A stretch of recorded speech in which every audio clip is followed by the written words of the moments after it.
எல்லாருக்கும் வணக்கம். என் பேர் பிரேமா. நான் சேலம் டிஸ்ட்ரிக்ட்ல கோபாலபுரம்ன்ற ஒரு சின்ன கிராமத்துலேருந்து வரேன். நான் வந்து என்னோட 8த் ஸ்டாண்டர்ட்லேருந்து இந்த பேஷனை நான் ஸ்டார்ட் பண்ணியிருக்கேன். என்னோட ஸ்கூலில் ஃபஸ்ட்டு திருக்குறள் ஒப்புவித்தல்னு சொல்லி ஒரு போட்டி வச்சாங்க. அதில் ஃபஸ்ட்டு 100 திருக்குறள் 5 நிமிஷத்துல சொல்லி ஃபஸ்ட்டு ஒரு சின்ன திருக்குறள் புக்கில் ஆரம்பித்தேன் என்னோட லைஃபு. இன்னைக்கு நான் ஒரு அவார்டு வாங்குற அளவுக்கு கொண்டு வந்து விட்டுருக்கு. நான் என்னோட 10 இயர்ஸாக இந்த இந்த பேஷனில் ட்ராவல் ஆகிக்கிட்டே இருக்கேன். அதுக்கப்புறம் நான் என்னோட காலேஜ் டேஸ்ல ஜாயின் பண்ணேன். அதுக்கு முன்னாடி 8த் ஸ்டாண்டர்ட்ல ஸ்டார்ட் பண்ணி 5 இயர்ஸா எல்லாமே தோல்வி தான். தோல்வி, அவமானம், விடாமுயற்சி, தன்னம்பிக்கை. அதுக்கப்புறம் தான் எனக்கு கிடைச்சது தான் இந்த வெற்றி. எல்லாருக்குமே அவமானன்றது ஒண்ணு இருக்கும். அதுவும் நம்மள மாரி கிராமத்துல இருந்து வரவங்களுக்கு அக்கம் பக்கம் இருக்கவங்க 1000 சொல்லுவாங்க. மத்தவங்க என்ன சொல்றாங்க அப்படின்றத நம்பாம, நம்ம வாழ்க்கையில நமக்கு புடிச்ச மாரி நடந்துக்கணும். அடுத்தவங்க ஊர் வாயெல்லாம் மூட முடியாது. நம்ம இஷ்டத்துக்கு நம்ம இருந்தோம்னா தான் நமக்கு புடிச்ச மாரி நம்ம வாழ்க்கைய நம்ம மாத்திக்க முடியும். என்னோட தோல்வி கட்டத்துல நான் என்ன யோசிப்பேன் அப்படின்னா, மோட்டிவேஷனல் சாங்ஸ் விஜய் தளபதி சாரோட எல்லா புகழும் ஒருவன் ஒருவனுக்கு சாங் கேட்பேன். கோபிநாத் சாரோட motivational speech, Erode Mahesh sir, Parveen Sultana ma'am இவங்களோட ஸ்பீச் எல்லாம் கேட்கும்போது நான் தோத்துட்டேன் அப்படின்றது எப்பவுமே failure is not opposite of success, it part of success.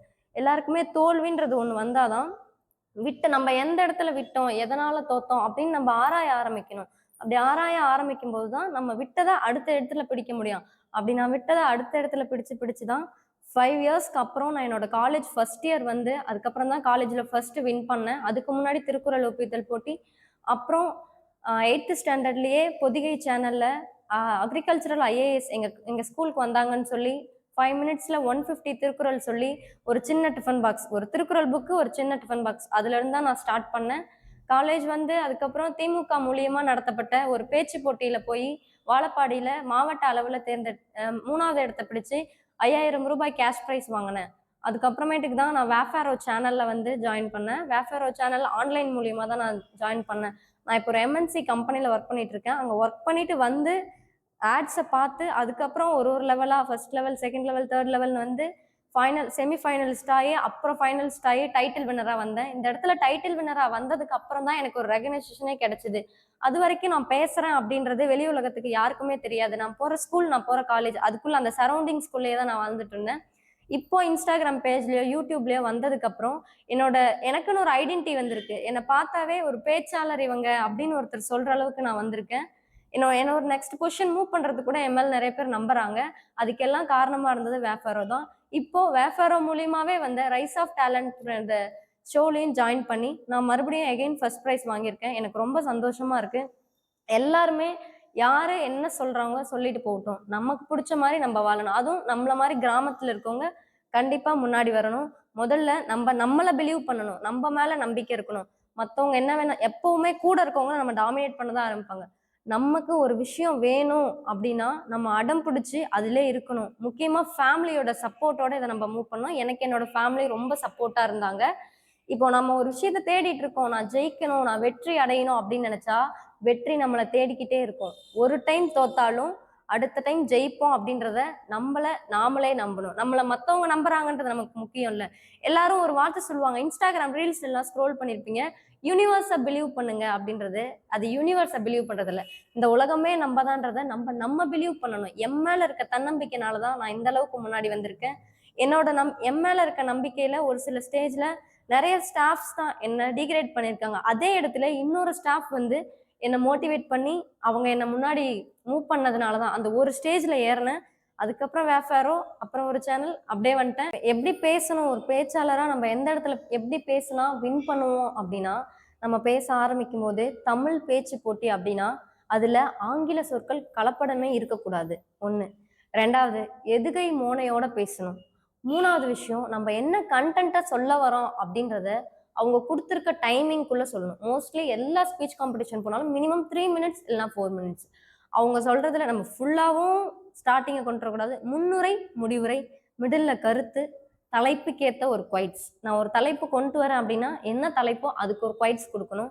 ஸ்டார்டிங்ல முன்னுரை கொடுக்குறேன்னா எதுகை மோனையோட, தற்பரமே சிற்பரமே அற்புதமே நின்றுதவும் கற்பகமே செல்வ பெருக்கே செந்தேனே கடலே கனியமுதே கண்ணே கட்டிப்பசும் பொன்னே கொட்டி வைத்த முத்தே முத்து ரத்தினமே திரண்டமணி பொக்கிஷமே கல்வி களஞ்சியமே கண்ணே பராபரமே கட்டி கரும்பே கருப்பட்டி இனிப்பே உயிரே நருந்தேனே அவையோரே அதில் பெரியோரே இன்றைய வரலாறே நாளைய சரித்திரமே அப்படின்னு உங்க வார்த்தையை முடிச்சிங்கன்னா உட்கார்ந்துருக்கவங்கலாம் அந்த பேச்சை திரும்ப திரும்ப ஒருத்தர் போட்டு கேட்க கேட்க நம்மளும் இது மாதிரி என்னைக்காவது பேச்சாளரா வரமாட்டோமா அப்படின்னு ஆசைப்படுவாங்க.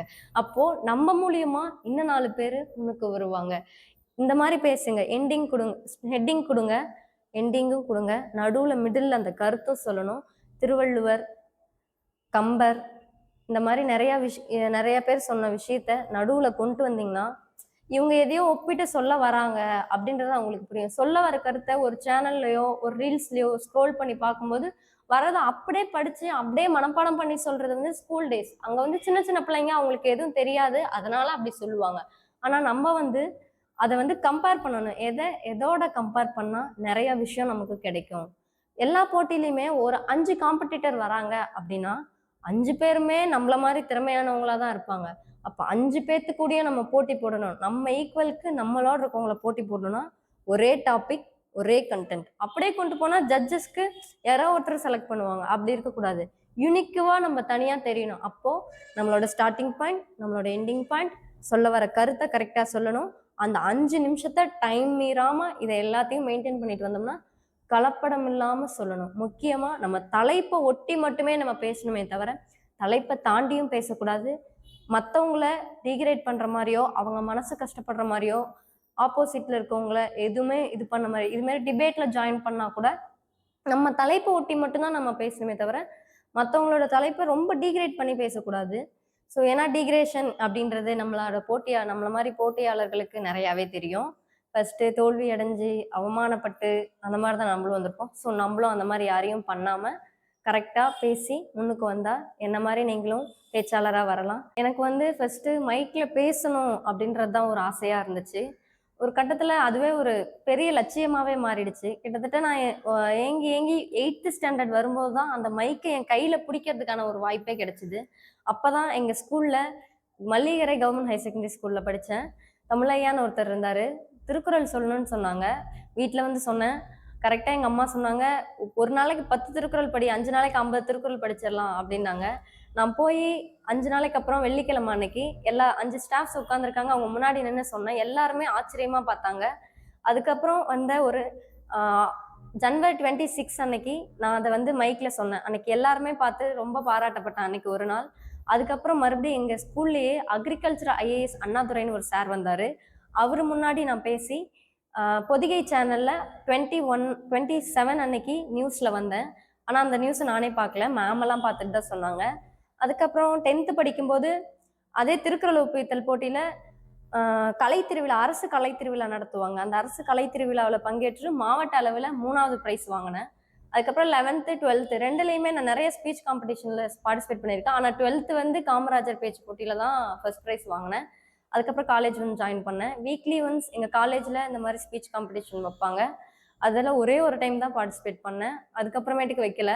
அதில் என்னோட 2 வருஷம் காலேஜ் லைஃப் போயிடுச்சு. அதுக்கப்புறம் எங்கடா பேசுவோம், எப்படா வாய்ப்பு கிடைக்கும்னு ஏங்கிக்கிட்டே இருந்தேன். ஆனால் காலேஜில் இங்கிலீஷில் பேசுறது மட்டும்தான் வச்சுட்டு இருந்தாங்க. அதுக்கப்புறம் எங்கள் பிரின்சிபல் சார் ஒருத்தர் வந்தார். அவர் வந்து திமுக கட்சியில் இருக்கார். செம்மையாக பேசுவார் தமிழில். பேசினா இவரை மாதிரி பேசணும், அப்போதான் மற்றவங்க மூலியமா நம்மளால கைத்தட்டல் வாங்கி முன்னுக்கு வர முடியும் அப்படின்ற ஒரு இன்ஸ்பிரேஷனாக அவரை நான் எடுத்துக்கிட்டேன். அதுக்கப்புறமேட்டுக்கு தான் நான் காலேஜில் அவர் மூலியமா திமுக கட்சியில் சேலம் மாவட்டம் வாழப்பாடியில் போய் மாவட்ட அளவில் பேசினேன். அன்னைக்கு வந்து நான் ஜெயிப்பனா தோப்பனா அப்படின்ற ஒரு பயத்தில் தான் போனேன். அன்னைக்கு போன லாஸ்ட் ஆள் நான் தான். அங்கே லாஸ்ட் ஆளாக போயிட்டு வெளியே நின்று ப்ராக்டிஸ் பண்ணிட்டு இருக்கும்போதே மைக்கில் என்னோட பேரை சொல்லிட்டாங்க. ஓடி போய் தான் நின்று ஸ்டேஜில் நின்று பேசினேன். அந்த பயத்தோடவே பேசினேன். பேசிட்டு டைம் முடிஞ்சிருச்சு, 1 நிமிஷம் சார் அப்படின்னு கேட்டு பேசினேன். அந்த 1 நிமிஷம் கண்டென்ட்ல கடைசியாக எனக்கு 3rd ப்ரைஸ் கிடச்சி 3ஆம் பரிசு பெறுபவர் பிரேமா ஏவிஎஸ் கல்லூரின்னு சொல்லும்போது என் மனசில் இருந்த சந்தோஷம் இது வரைக்கும். அப்போ எங்கள் அப்பா இல்லை, பட் அந்த டைமில் விட்டுட்டு கிளம்பிட்டாங்க. அதுதான் நான் வாங்கின பெரிய ப்ரைஸ். அதுக்கப்புறம் சேலம் தமிழ் சங்கமில் பெரியார் காம்படிஷன் ஒன்று நடந்துச்சு. அங்க போய் பார்ட்டிசிபேட் பண்ணேன். சிறந்த பேச்சாளர்னு சொல்லி டாப் 10ல வந்தேன். டாப் 5 இடத்துல நான் இருந்தேன். டாப் 10ல 5வது இடத்துல நான் இருந்தேன். அதுக்கப்புறம் சக்தி கைலாஸ் காலேஜ்ல ஜீனியஸ் கலான்னு ஒரு காம்படிஷன் நடத்துனாங்க. அதுல பார்ட்டிசிபேட் பண்ணி வின் பண்றவங்கள சென்னை லெவல்ல கூட்டிட்டு போய் பேச வைக்கிறேன்னு சொன்னாங்க. அதுல நான் வந்து ஃபர்ஸ்ட் போய் பார்ட்டிசிபேட் பண்ணி இவங்க ரெகக்னிஷன், இவங்க செலக்டட் அப்படின்னு சொல்லிட்டாங்க. நெக்ஸ்ட் 1 மந்த் வெயிட் பண்ணேன். 1 மந்த் வெயிட் பண்ணி நானே கால் பண்ணி எப்போ கூப்பிடுவாங்கன்னு வெயிட் பண்ணி ஒரு நாள் ஃபர்ஸ்ட் ப்ரைஸ் அங்கேயும் ஒரு அவார்ட் கொடுத்தாங்க. அதுக்கப்புறமேட்டுக்கு எனக்கு வேஃபாரோ கிடைச்சிது. வேஃபாரோ வந்து நான் இன்ஸ்டாகிராம் மூலியமாக தான் பார்த்தேன். வேஃபாரோவில் ஆன்லைன் செஷனில் தான் ஜாயின் பண்ணேன். ஜாயின் பண்ணி first level, second level, third level, fourth level cross பண்ணி ஒரு லெவலும் ஜாயின் பண்ணும்போது ஒர்க் முடிச்சுட்டு வந்து அந்த வேலையை எனக்கு அப்பயே முடிக்கணும். ஏன்னா எனக்கு பேசுறதுனா ரொம்ப பிடிக்குமா, அதனால நான் வந்து அந்த எப்போ முடிப்போம் அப்படின்றத டக்குன்னு யோசிச்சு உடனே அதை முடிச்சு உடனே அனுப்புவேன். அந்த ரிசல்ட் வர அன்னைக்கு காலையிலேருந்து ஈவினிங் வரைக்கும் வருமா எப்படா வரும், நம்ம வந்துருவோமான்னு வெயிட் பண்ணுவேன். நான் வந்துருவேன்னு எனக்கு தெரியும். ஏன்னா என்ன நான் பிலீவ் பண்றேன். அந்த மாதிரி எல்லாரும் அவங்கவுங்கள நம்புங்க. வேஃபாரோல பொறுமையா செமிஃபைனலிஸ்டா வந்துட்டேன். அந்த ஒரு நாள் செமிஃபைனலிஸ்ட்டுக்கு ஒர்க் பண்ணிட்டே லீவ் கேட்டு வரதுக்குள்ள எனக்கு போதும்னு ஆயிடும். செமிஃபைனலிஸ்டா வந்து அன்னைக்கே ஃபைனலிஸ்டா வந்துட்டேன். அன்னைக்கு வேஃபாரோல அந்த இடத்துக்குள்ள ஹால்குள்ள நுழையும் போது எனக்கு செம்ம பயம். எப்படி பேச போறோமோ ஏன்னா இது இந்த அளவுக்கு பெரிய ஸ்டேஜ்ல நான் ஏறினது இல்லை. அதுக்கப்புறம் இப்பதான் வேஃபாரோல ஏறி நான் பேசி டைட்டில் வினரா வந்தேன். நான் பேச வர்றதுக்கு முன்னாடி என் பக்கத்து சேர்ல உட்காந்துருந்தவங்க என்கிட்ட சரியா பேசல. ஆனா நான் பேசிட்டு போய் கீழே உட்கார்ந்ததும் அவங்களாம் என்னை கூப்பிட்டு பேசினாங்க. அந்த இடத்துல நான் யாருன்றதை நான் சொல்லி ப்ரூவ் பண்ணக்கூடாது. நான் என்னோட திறமையை வச்சு அவங்களே நம்பிக்கிட்டாங்க. நம்ம பக்கத்துல இருக்கவங்களை நம்ம டிமோட்டிவேட் பண்ணிக்கிட்டே தான் இருப்பாங்க. எத்தனை தடவை நம்ம தோத்தாலும் நம்ம மேல நம்ம நம்பணும். யூனிவர்ஸை பிலீவ் பண்ணணும். யூனிவர்ஸை ஏன் பிலீவ் பண்ணணும்? ஃபர்ஸ்ட் தோல்வி அடைவோம். 2வது கூட இருக்கவங்க அக்கம் பக்கம் ஃப்ரெண்ட்ஸ்னாலே மிகப்பெரிய அவமானத்தை சந்திப்போம். அதுக்கப்புறம் தான் நமக்கு ஒரு தன்னம்பிக்கை வரும். நம்மளால முடியாதுன்னு சொல்றாங்களே, ஏன் நம்மளால முடியாது, நம்ம அதை செஞ்சு காமிக்கணும் அப்படின்னு நம்ம நம்பணும். அதுக்கப்புறம் முயற்சி செய்யணும். கண்டிப்பா ஒரு நாள் வெற்றி அடைவாங்க எல்லாருமே. அப்துல் கலாம் சார் சொன்ன மாதிரி உறக்கத்தில் வருவது கனவல்ல, உன்னையும் என்னையும் உறங்க விடாமல் வருவதே கனவு. திருவள்ளுவர் சொல்லியிருக்காரு பாத்தீங்களா, முயற்சி திருவினையாக்கும், முயற்சியின்மை இன்மை புகுத்துவிடும். முயற்சி திருவினையாக்கும், முயன்றால் சாதிக்க முடியும். என்ன மாதிரி உங்களாலையும் எல்லாத்தையும் சாதிக்க முடியும். எல்லாரும் இந்த மாதிரி சின்ன சின்ன கிராமத்துல இருக்கவங்க அவங்கவுங்க திறமைகளை வெளியே கொண்டு வாங்க. மத்தவங்க என்ன சொல்றாங்கன்றத காதுலயே வாங்கிக்காதீங்க. உங்களுக்கு பிடிச்ச மாதிரி செய்யுங்க. ரொம்ப தேங்க்ஸ்.